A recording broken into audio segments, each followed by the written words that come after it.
여호와의 말씀이니라. 이스라엘 자손들아, 너희는 내게 구스 족속 같지 아니하냐. 내가 이스라엘을 애굽 땅에서 블레셋 사람을 갑돌에서 아람 사람을 기르에서 올라오게 하지 아니하였느냐. 보라, 주 여호와의 눈이 범죄한 나라를 주목하노니 내가 그것을 지면에서 멸하리라. 그러나 야곱의 집은 온전히 멸하지는 아니하리라. 여호와의 말씀이니라. 보라, 내가 명령하여 이스라엘 족속을 만국 중에서 체질하기를 채로 체질함 같이 하려니와 그 한 알갱이도 땅에 떨어지지 아니하리라. 내 백성 중에서 말하기를 화가 우리에게 미치지 아니하며 이르지 아니하리라 하는 모든 죄인은 칼에 죽으리라. 그날에 내가 다윗의 무너진 장막을 일으키고 그것들의 틈을 막으며 그 허물어진 것을 일으켜서 옛적과 같이 세우고 그들이 에돔의 남은 자와 내 이름으로 일컫는 만국을 기업으로 얻게 하리라. 이 일을 행하시는 여호와의 말씀이니라. 여호와의 말씀이니라. 보라, 날이 이를지라. 그때에 파종하는 자가 곡식 추수하는 자의 뒤를 이으며 포도를 밟는 자가 씨 뿌리는 자의 뒤를 이으며 산들은 단 포도주를 흘리며 작은 산들은 녹으리라. 내가 내 백성 이스라엘이 사로잡힌 것을 돌이키리니 그들이 황폐한 성읍을 건축하여 거주하며 포도원들을 가꾸고 그 포도주를 마시며 과원들을 만들고 그 열매를 먹으리라. 내가 그들을 그들의 땅에 심으리니 그들이 내가 준 땅에서 다시 뽑히지 아니하리라. 내 하나님 여호와의 말씀이니라. 아멘. 하나님의 사람, 하나님의 나라, 한 사람, 한 민족을 특별하게 만드는 요인은 그 한 사람이 가지고 있는 능력, 그 한 나라가 가지고 있는 자질이 아니었습니다. 하나님이 택하신 하나님의 사람, 하나님의 나라는 하나님의 은혜였습니다. 하나님의 은혜로 그 사람을 부르시고 하나님의 은혜로 한 나라를 하나님은 택하시는 것이죠. 하나님은 많은 나라, 많은 민족을 세우셨습니다. 블레셋 사람을 갑돌에서, 아란 사람을 기르에서 부르셨습니다. 애굽에서 종살이하던 그 이스라엘 백성들을 하나님은 부르셨죠. 어떻게 보면 오늘 본문의 말씀에 나와 있는 대로 그 이스라엘 백성들 한 사람 한 사람, 그 나라는 다른 나라들과 똑같았습니다. 에티오피아, 구스 사람들처럼 구스라는 나라, 구스라는 사람들, 그 나라의 사람들을 구태여 지적해서 적어놓은 이유는 너희가 그들과 똑같은 그런 한 사람, 그런 백성, 그런 나라였다는 것. 하나님이 부르시고 하나님이 세우셨던 그 모든 나라들, 그 사람들처럼 말입니다.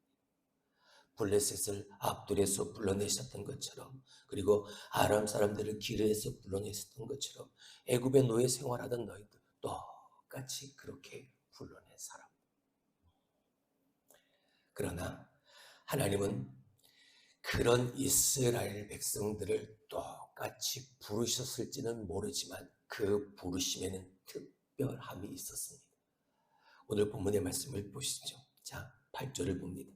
보라, 주 여호와의 눈이 범죄한 나라를 주목하더니 내가 그것을 지면에서 멸하리라. 봐라, 블레셋을 갑돌에서 그리고 아람 사람을 기르에서 내가 올라오게 하고 내가 그들을 불러 세웠는데 범죄한 그 나라, 범죄한 그 사람들 주목하여 봐라.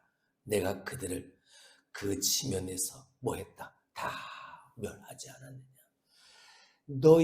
너희도 그 범죄한 나라, 범죄한 사람들처럼 똑같이 범죄하고 그 범죄한 상태에 머물러 있으며 그 지면에서 그렇게 멸할 수밖에 없는 똑같은 나라요, 똑같은 백성. 그러나 여기부터 중요한 거예요. 그러나 야곱의 집은 온전히 멸하지는 아니하리라. 아멘. 그러나 야곱의 집은, 너희 이스라엘은 온전히 멸하지는 아니하리라. 지금까지 우리가 아모스 선지자의 말씀을 살펴보면서 하나님 없는 저들 가운데 하나님 없이 내가 내 삶의 주인인 것처럼 마치 내가 하고 싶은 대로 내가 가지고 싶은 것, 내 스스로가 세상 속의 그 지도자들처럼 그런 모습 그대로 내 배만 채워가는 그 모습 속에서 똑같이 그들과 범죄하고 그들처럼 살아가는 너희 모습 속에 돌이킴이 없으면 너희가 저 지면에서 멸하는 저 사람들, 저 나라처럼 똑같은 것이지만, 그러나 너희가 특별한 이유는 이 이스라엘이 하나님의 백성들이 특별한 이유는 내가 너희를 구별하여 세웠나니 거기에는 하나님의 백성, 하나님의 나라 삼으신 분명한 이유 무엇입니까? 하나님은 그들을 멸하시는데, 하나님은 그들을 심판하시는데 왜 그들이 범죄하고 그들이 죄를 짓고 뉘우치지도 않으니까 똑같은 세상 사람들처럼 그들을 멸하시는데 완전하게 너희는 멸하지 않겠다. 근데 지금까지 아모스 선지자를 통해서 말씀하시는 그 말씀을 듣다 보면 나는 너희에게 더 이상 긍휼을 베풀지 않겠다. 너희를 망하게 하겠다. 너희를 무너뜨리겠다. 이것이었잖아요. 근데 조건이 하나 있었죠. 하나님은 그럼에도 불구하고 뭐 하시는 하나님이셨다. 기다리시는 하나님이셨다. 이스라엘 백성들, 우리가 하나님의 그 말씀을 듣고 뉘우치고 깨달아 하나님 앞에 나와 용서를 구하는 회개하면 하나님은 용서해 주시. 그래서 하나님은 계속 기다리고 계신. 근데 기다려도 이들이 돌아오지 않으니까 내가 너희들을 멸하겠다. 너희들을 심판하겠다. 하나님은 이것이었잖아요.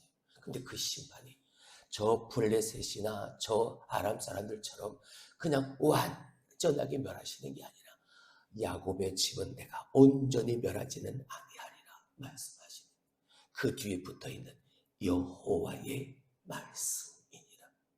하나님이 말씀하셨다는 그 말씀은 변하지 않는다는 거죠. 자, 9절을 봅니다. 보라, 내가 명령하여 이스라엘 족속을 만국 중에서 체질하기를 채로 체질함 같이 하려니와. 자, 다른 나라, 다른 백성들과는, 세상 사람들과는 다른 심판, 하나님의 백성에 대한 하나님의 심판은 완전히 멸함이 아니라 하나님의 이스라엘 백성들의 심판에 대한 목적은 체질이었다는 거예요. 체질이 뭡니까? 알맹이는 남고 껍데기는 분리시켜버리는 거죠. 껍데기는 다 날아가고 그 키 안에, 채 안에 뭐만 남아? 알맹이만 남아. 하나님의 이스라엘 백성들에 대한, 그 나라에 대한 하나님의 심판은 걸러내는 것이었습니다. 점화시키는 것이었죠. 하나님은 알곡만, 알맹이만 남겨두시는 것이 저 이스라엘에 대한, 하나님의 백성들에 대한 심판의 목적이었다는 겁니다. 모르면 똑같아 보이지만 알면 그 특별함에, 그 하나님의 은혜에 감사하는 겁니다.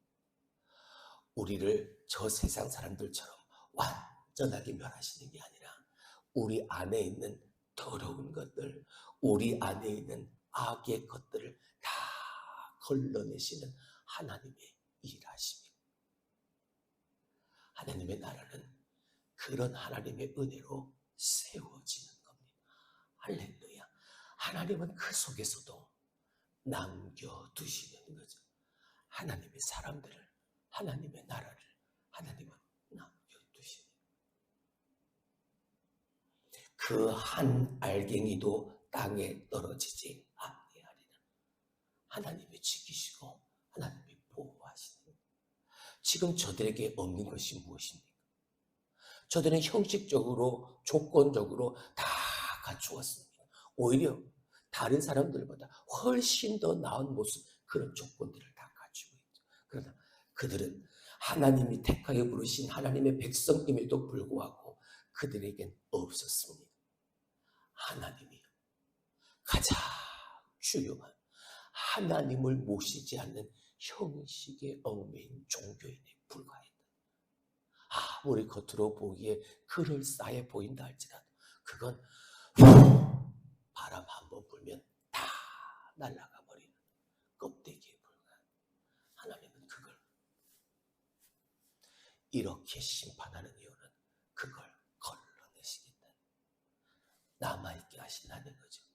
선한 의도를 가지고 선한 하나님의 일을 선하게 행하는 하나님의 사람들을 한 알갱이도 땅에 떨어뜨리지 아니하고 하나님 남겨두시겠다. 은혜의 여지를 남겨두시겠다. 그래서 하나님의 은혜의 여지에는 우리에겐 희망이 있는 것. 왜요? 하나님의 말씀을 쫓아 그 말씀을 내 삶의 기준 삼고 말씀대로 기억하고 그 삶을 살아내는 하나님의 채 안에, 그 키 안에 남아있는 내가 되어지니까 하나님의 은혜의 여지 속에 희망이 있는 10절의 말씀을 볼까요? 내 백성 중에서 말하기를 화가 우리에게 미치지 아니하며 이르지 아니하리란 모든 죄인은 칼에 죽으리라.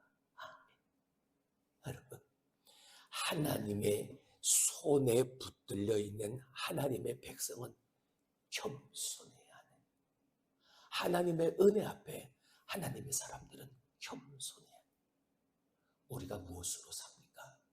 우리는 그 하나님의 은혜로, 겨우 그 은혜로 살고 있는 사람들입니다. 내가 가지고 있는 것으로, 나의 교만으로, 나의 욕심으로 오늘 10절에 말하고 있는 것처럼 화가 우리에 미치지 않을 거야, 이르지 않을 거야 말하는 그 어리석고 무지한 교만한 욕심으로 가득한 사람이 아니라, 내 것으로 가득 차 있는 것이 아니라 하나님의 은혜로 가득 차 있으면 이런 교만한 모습을 보이지를 않는, 은혜의 여지를 아는 사람은 겸손합니다. 하나님이 나를 남겨두신 이유를 아는 사람은 겸손할 수밖에 없는 거죠. 왜요? 이게 하나님의 은혜라는 걸 아는. 11절을 봅니다. 그날에 내가 다윗의 무너진 장막을 일으키고 그것들의 틈을 막으며 그 허물어진 것을 일으켜서 옛적과 같이 세우고. 12절 그들이 에돔의 남은 자와 내 이름으로 일컫는 만국을 기업으로 얻게 하리라. 이 일을 행하시는 여호와의 말씀이니라. 아멘. 하나님이 다시 이 일에, 이 사람들을, 이 나라를 하나님이 회복하시겠다. 하나님의 계획은, 하나님의 그 프로젝트는 바로 이거였던 거죠. 이 남은 자들로 하여금 다시 하나님의 나라를 회복해 가시는 것. 이루어졌습니다. 언제요? 이렇게 말씀하신 이 모든 사실이 말씀하신 대로 이 일을 행하시는 여호와의 말씀대로 이루어졌습니다. 예수님께서 이 땅에 오심으로 말미암아, 예수 그리스도로 말미암아 다윗의 무너진 장막이 다시 일으켰고, 하나님과 우리 사이에 멀어져 있던, 벌어져 있던 그 틈을 막았고, 허물어진 모든 것들을 다시 일으켜 세우셨죠. 옛적과 같이 하나님이 다시 회복시켜 주셨다. 근데 중요한 건 이 일을 행하시는 여호와의 말씀이니라. 할렐루야. 회복은 말씀으로 이루어지는, 하나님의 약속, 하나님의 말씀을 믿고 따르고 행할 때 그 역사에 증인되어지는 삶을 내가 살아갈 수 있게 되어집니다.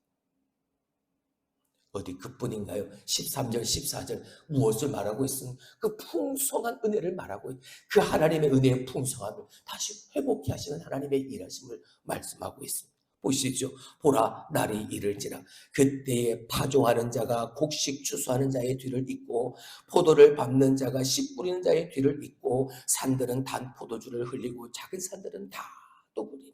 무슨 말입니까? 여러분, 파종하는 자가, 씨 뿌리는 자가, 추수하는 자, 거두는 자의 뒤를 따라 바로 가면서 또 씨를 뿌리는 거예요. 그 눈 뿌리고 거두고 뿌리고 거두고의 계속 반복. 뿌리고 거두고 뿌리고 거두면요, 그 수확이 풍성함을 의미하는 거예요. 포도도 마찬가지죠. 포도를 밟는 자가 씨 뿌린 자의 뒤를 잇는다.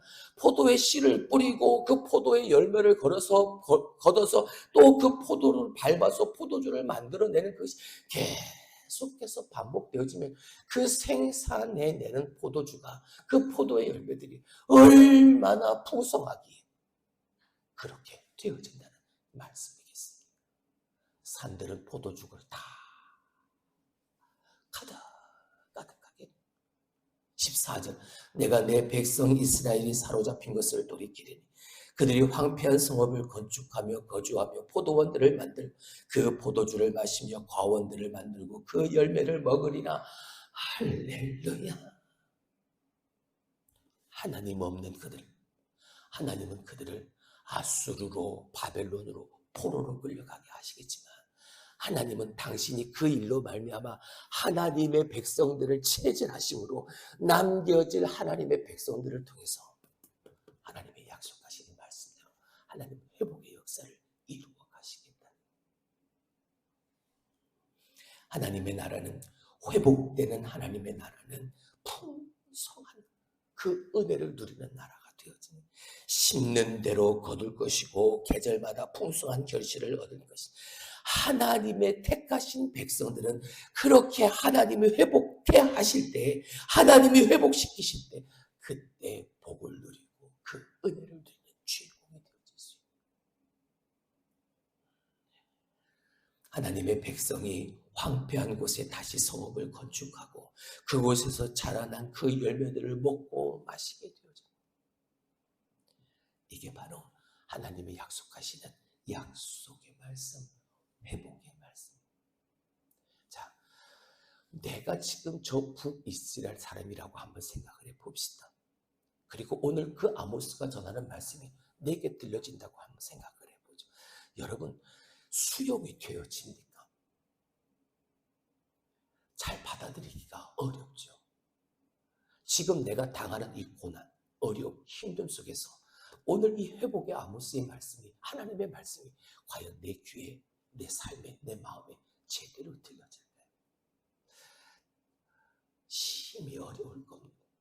근데 하나님이 그 안에 계신 사람, 하나님을 예배하는 사람, 하나님의 말씀대로 사는 사람, 믿음으로 사는 사람들에게 이 이야기가 들려진다면 똑같은 환난, 어려움, 그 힘든 속에서 여전히 하나님의 말씀 하나만을 붙들고 하나님의 말씀대로 살아가려 처절한 몸부림을 치고 있는 그 사람에게 하나님의 이 회복의 메시지가 들려진다면 할렐루야. 하나님은 나를 잊지 않으셨군요. 하나님은 이 진노 중에도 당신의 긍휼을 우리에게 베풀어 주시는 거예요. 눈물이 흐를 겁니다. 하나님을 향한 계속 감사의 말이 고백처럼 터져 나올 겁니다. 왜요? 하나님이 나를 기억하시고 하나님이 나를 세상 사람들처럼 하나님이 그 심판하시는 심판 속에서도 하나님이 우리를 향한 심판은 체질이어서 하나님의 백성들을 남겨놓으시려 선한 믿음으로 사는 자들을 하나님은 남겨놓으셔서 그들로 하여금 이런 하나님의 회복의 역사를 이루는 주인공으로 나를 삼아줘.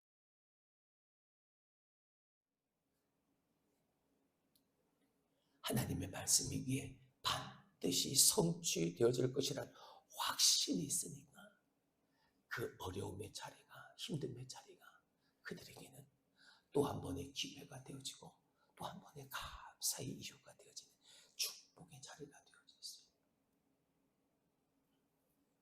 하나님은 당신의 백성들을 그들의 땅에 심겠다고 약속하십니다. 여러분, 그 땅은 하나님의 약속하신 땅이겠죠. 그리고 그 땅에서 뿌리가 뽑혀 멸망 직전까지 그 이스라엘이 다시 회복되어져서 옛적처럼 세워질 것이라고. 그리고 그곳에서 다시는 뽑히지 않을 것이라고. 자, 마지막 15절의 말씀을 봅니다. 내가 그들을 그들의 땅에 심으리니 그들이 내가 준 땅에서 다시 뽑히지 아니하리라. 내 하나님 여호와의 말씀이니라. 아멘. 여러분, 우리의 교회가, 여러분들이 섬기는 교회가 하나님의 약속하신 그 하나님의 약속의 땅, 하나님이 저와 여러분을 그곳에 심으시고 남겨진 믿음으로 사는 우리를 하나님이 남겨놓으셔서 다시 세우시사 다시는 뽑히지 아니하도록 만들어 가시는 하나님의 일하심에 우리가 그 증인 될 수 있기를 주님 이름으로 축원합니다. 우리의 생각은 내 힘으로 내 나라를 세운 것 같고 내 힘으로 내가 세워진 것 같이 그렇게 말하지만 아니요. 우리는 하나님의 은혜로 세워진 사람들입니다. 그 은혜로 사는 사람들. 하나님이 그 은혜의 여지를 내게 우리에게 남겨주시지 않았다면 우리는 저 세상 사람들처럼 이 아모스가 말하고 있는 저 북이스라엘 백성들처럼 우리는 그렇게 완전히 멸망당할 수밖에 없는 존재들이에요. 똑같은 우리들이지만 하나님이 그 속에서 우리를 특별히 구별하여 불러 세워주신 이유는 여전히 죄짓고 여전히 범죄하며 하나님의 말씀을 떠나 하나님 없는 삶을 살아갈지라도 그 속에서 하나님이 우리를 향한 심판, 그 심판의 목적대로 우리를 체질하시는 그 일들을 통해서 하나님은 당신의 은혜하게 우리를 남겨두시려 선한 의도를 가지고 선한 믿음으로 하나님의 선한 일을 이루어가려고 오늘도 몸부림치는 우리들을 하나님은 그 채한 은혜 안에 남겨놓으시고 그 은혜의 여지로 말미암아 희망을 갖고 소망을 갖게 하시고 겸손한 삶을 살게 하시고 무엇보다 회복의 그 말씀을 믿고 따르고 신뢰하며 그 말씀을 누리며 살아가는 증인으로 만들어 가십니다. 할렐루야. 말씀을 묵상하면서 감사했던 건 하나님 그 은혜의 부스럭이라도 내게 있게 하심을 감사합니다. 사람들에게 내쫓김을 당하고 사람들에게 무시당하고 멸시당해도 나를 개처럼 여겨도 좋습니다. 개도 주인의 상에서 떨어지는 그 부스러기를 먹지 않습니다. 내게도 그 부스러기 좀 주십시오. 은혜의 여지가 있으니까 살아갈 수 있는 그 은혜의 여지가 남아있음을 느끼니까 그 어려움 속에 힘든 속에서도 감사할 그저 감사할 따름이에요. 오늘 우리의 삶은 여러분 내 것, 내 의지, 내 능력으로 살아가는 게 아니라 하나님이 똑같은 사람에 불과한 나를 특별히 구별하여 나를 불러 세우신 하나님의 은혜의 여지 때문에 사는 사람입니다. 이걸 깨닫게 되어지면 교만할 수가 없습니다. 오직 하나님의 그 은혜 앞에 머리를 조아리고 무릎을 꿇을 수밖에 겸손한 삶을 살게 되어집니다. 하나님은 당신의 백성을 다시 심으십니다. 하나님의 약속의 땅에 진리의 말씀이 흐르는 그곳에 계절을 따라 풍성한 열매가 맺히는 그 풍요의 장소에 하나님은 다시 심으실 것입니다. 그리고 다시는 뽑히지 않게 하실 것입니다. 내 하나님 여호와의 말씀입니다. 할렐루야. 우리 유일한 소망은 그 하나님이십니다. 그분이 심으실 때 그분의 손에 붙들려 있을 때 그때가 가장 안전한 때. 기도합니다.